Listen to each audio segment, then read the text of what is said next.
Businesses, and in fact many organizations, survive by producing a product.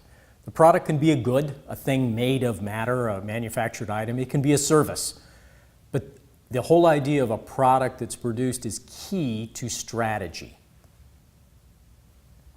The product is that thing that delivers your competitive advantage to customers and stakeholders. So when you talk about your product, we give our products lots of different names, but fundamentally inside that product is the competitive advantage of your organization. It's the thing that makes your product attractive and your organization successful. Now, products are kind of like living organisms. They have a life cycle. They start off in the beginning, they're first introduced. They grow over time as the product becomes popular in the market. People begin to buy it, they become aware of it. The product goes through a period where it's mature, where we're very familiar with the product, everyone knows about it, people who like it buy it. We probably have several choices of differing competing companies that we can buy that product from.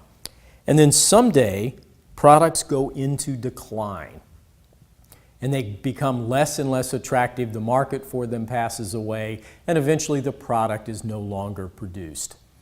All products have a product life cycle. That can look very different, however, depending on the product.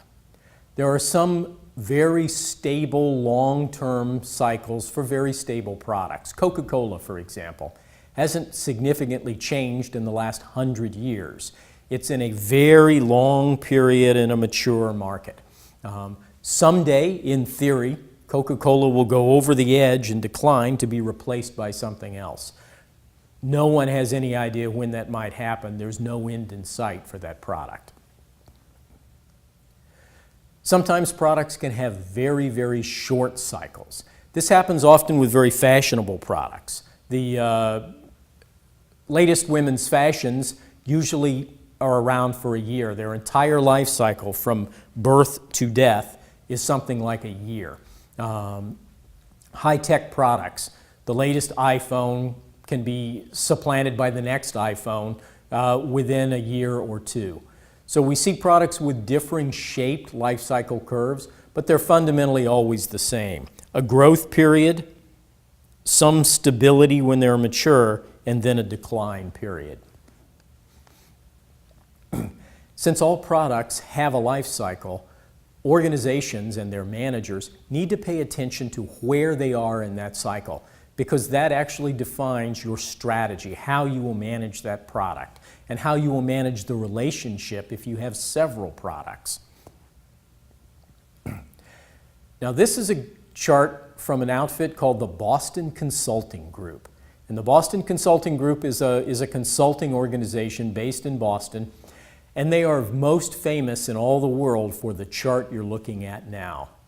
And they said there are certain things that you need to know about your product and its market before you can develop a strategy.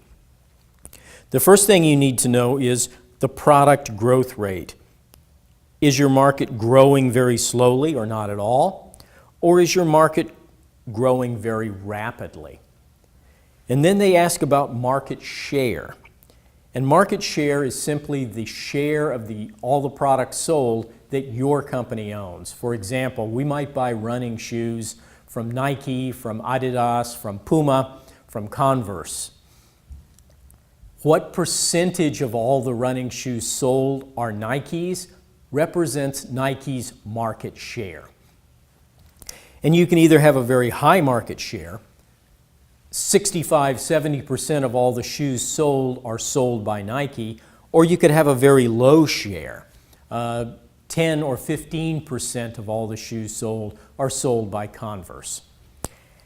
When you look at the intersections of these points, what you see, for example, if you have a very large share of a very rapidly growing market, your product is called a star. If you have a large share of a slow-growing market, your product is called a cash cow. Low share of a slow-growth market, you're a dog. And a high share of a low-growth market, you're a question mark. And that name is important.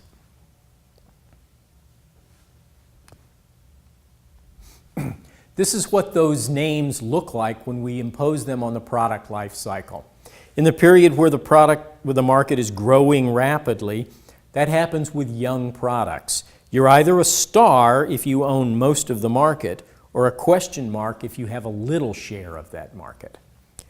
By the time you get to being a cash cow, or get to maturity, if you have a big share of the market, you're a cash cow, and if you have a little share of the market, you're a dog. Frankly, strategy seldom deals with what happens when products go into decline. So, each of these blocks has a strategy except for one. In other words, if you know that you're a star, you know that you should feed that product. That product should be given money. You should invest cash into this product. More advertising, more development, because you have the opportunity in a growing market to become the dominant product in that market. Each year, new customers enter the market and they're there for you to serve. Milk the cows. Cash cows, the cash cow is the place that makes you happy. A cash cow is a product that generates cash. It's like a cow, but instead of giving milk, it gives money. This is a dominant product in a mature market. You don't feed cash cows any more than you need to keep them alive. Because the market is not growing, giving them more money doesn't mean more customers. There are no new customers entering the market. So what you do is take large amounts of money out from this cash cow. That's why you went into business in the first place. If you're a dog, you have a very small share of a very slow growth market, a mature market. Essentially, you're not competitive and it's never going to get any better. It's time to get out of that business, to sell that product off, to shoot the dog. The one place where you have a choice, where it's not clear what you should do, is if you have a question mark. If you have the small share of a rapidly growing market, if you invest enough money, you could potentially push this product up in the market and become the new star. If you fail, you're almost certainly going to become a dog, which makes everyone unhappy. So the idea is the product life cycle and the Boston Consulting Group matrix together tell you your strategies for launching new products and for sustaining the products that you have. Ideally, the money to feed the star comes from the cash cow.